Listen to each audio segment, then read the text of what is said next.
Hi everybody, welcome to another video.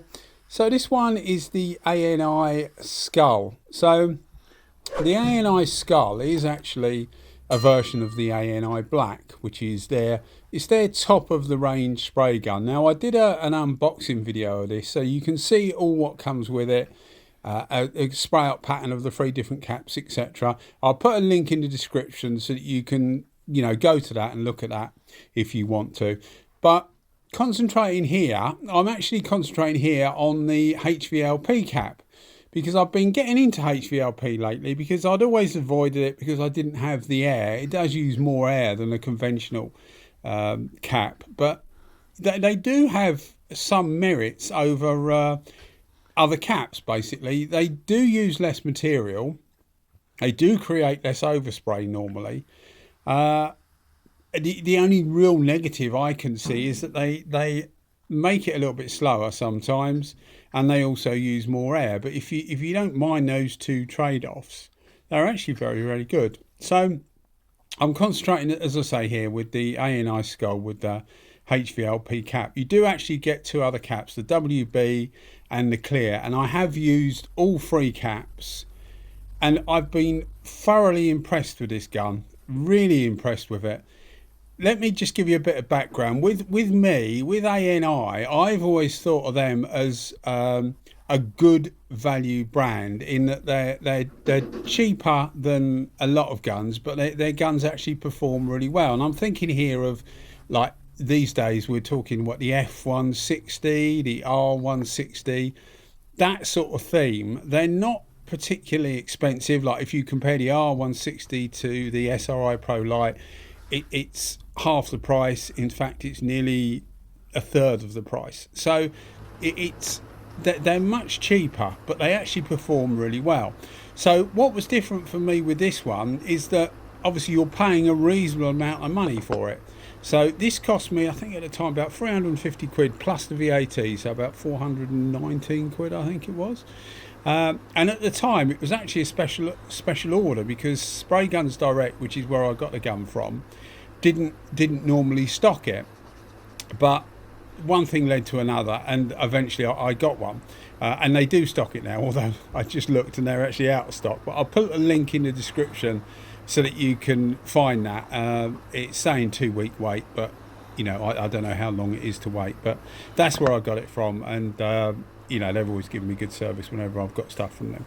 So yeah, so with this gun I was paying more than I would normally pay for an ANI product, so I wasn't quite sure what to expect, because you expect it to be the next step up quality wise than their other guns, and it didn't really disappoint in that. And by that I mean build quality. The build quality seems quite good to me. It's not as good as Melee or Mihi, the Japanese make, but it certainly seems as good as most Iwatas that I use, and the DeVilbiss I use. It seems to be made quite well. I'm really taken by, in this kit you get what I think they call it the TDM1, which is a plug-in digital gauge, but it also has a temperature control, not a temperature control, that would be nice. It also has a temperature gauge on it as well, and that's because you can use it. They have what they call a H2 system, where it compresses the air, and I'm thinking about trying to get one of those. But the problem with the ANI stuff, for me, being in the UK, it seems quite hard to get hold of the stuff, because Sprayguns Direct, who I normally would use, and I think they're the only people that sell ANI in the UK, they don't keep that sort of stuff, so it would be a special order, I guess. But anyway, that's what I'm thinking of doing, just to heat the air up. I know you've got to have it at a higher pressure, and I just presume it goes around like a cyclone, compresses the air, and that makes it warmer. But that's the idea of the little temperature sensor on the actual TD1M, the little gauge. And it's also quite handy, because when you're painting, it's nice to see the ambient temperature, because you know what to expect the paint to do, if that makes sense. How quickly it will go off, and how heavy to put it on, etc. So that is actually quite handy, although I normally do that before I start anyway, but it's handy to have it on the gun. it actually performs really, really well. You can see I'm laying just base coat here, and it's virtually no overspray. One thing you'll notice is that a lot of the pressures, if you look at the ANI leaflets that come with it, well, they don't come with these, but are associated with the ANI Black, this gun, it recommends quite high pressures, and I've found that I don't need to use those sort of pressures at all.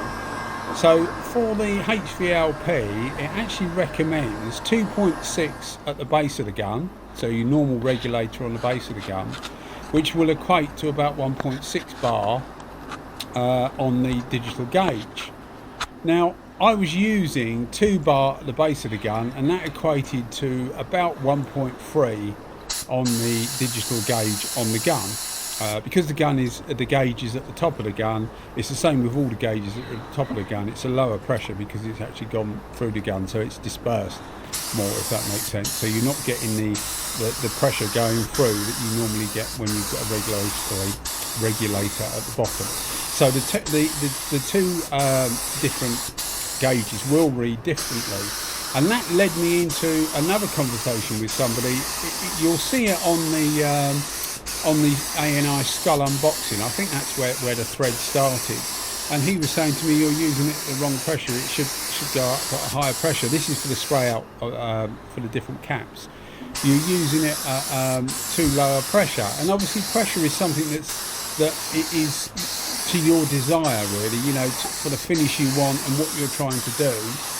You will vary that pressure to what you want, and I found that 2 bar seems to be fine for most things. I did put it up slightly for clear coat, but yeah, 2 bar at the base of the gun, 1.3 on the digital gauge was absolutely fine. Well, you see what it's like. There's a 4K video coming up at the end so that you can see what it was putting on. It's a metallic silver. I've used it for different metallic. I haven't used it for any solid colours.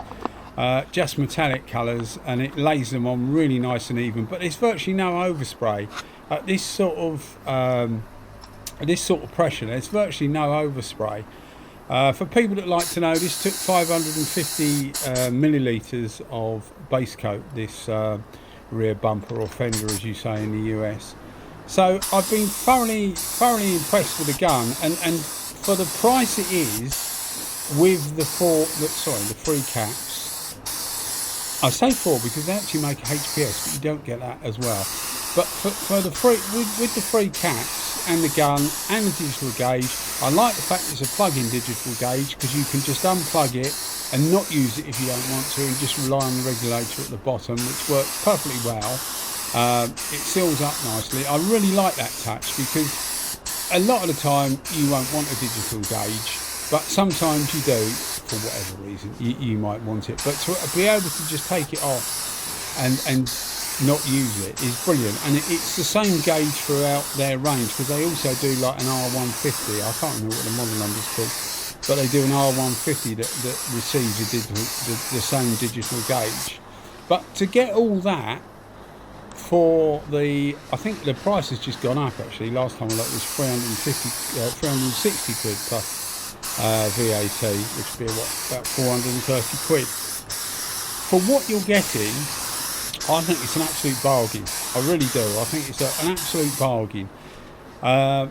Whether you're going to use all 3 caps, I don't know. They are different, and if you look at the unboxing video, you will see that they are different, and they do spray differently.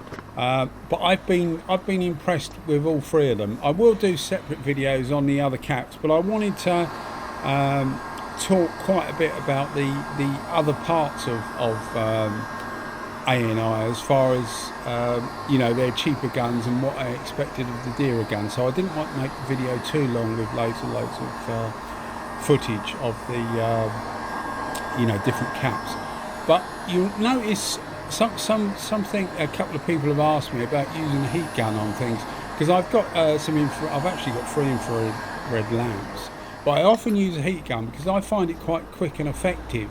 But one thing I will say to you is if you're using a heat gun on metallic paint, be very careful. Let the paint go off before you actually apply the heat. So what I'm doing is I'm applying the heat before the next coat, rather than applying the heat directly to the previous coat, if that makes sense, because you'll move the metallic around, and it with this it's quite a fine metallic, so it doesn't matter so much. But with some of the metallics, it will make it lay a different way, and it will look odd once you've clear coated it and you sort of stand in different directions. It will look slightly odd, so just be careful.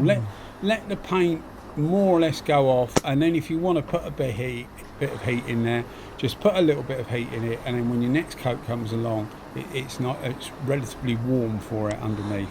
The temperature was actually, I think, 21. It said it on the gauge. If you look at the gauge, it should say it on the gauge. Well, I think it's about 21 degrees Fahrenheit. But yeah, I really enjoyed the gun, and it comes in a case, etc. There was a problem, which I did say on the unboxing, so I will mention it, that the caps move out. But apparently they're going to do something about that, put some extra foam in there or something. But yeah, really good. Another thing, you'll see me just taking this little nib of whatever it was, but it's quite a big little thing. I don't know where it come from, but I use the tweezers, but I like the tweezers that not the ones that you push shut. I like the ones that spring shut. So you push them and they open, and you put it over whatever it is, let go of it, and it attaches to, you know, the bit of dust or whatever it is, and then you can pull it out. I find those easier to use. But yeah, it doesn't always happen, but if you do see something like that, it's best to get it out now rather than try and do it later. Anyway, guys, as I say, thanks for watching the videos as always, and I'll keep them coming as long as you keep watching them. But thoroughly recommended. I've been very impressed with this. I'm going to try and get some tip sets, but once again, as I said, it seems to be harder to find someone that sells them. Well, in the UK, you can't find anybody that sells them. So I'm going to see if I can get some so that I can try 1.2 and a 1.4 as well, see what it does. Anyway, guys, as I say, as always, thanks for watching, and cheers again. Thank you. Bye-bye.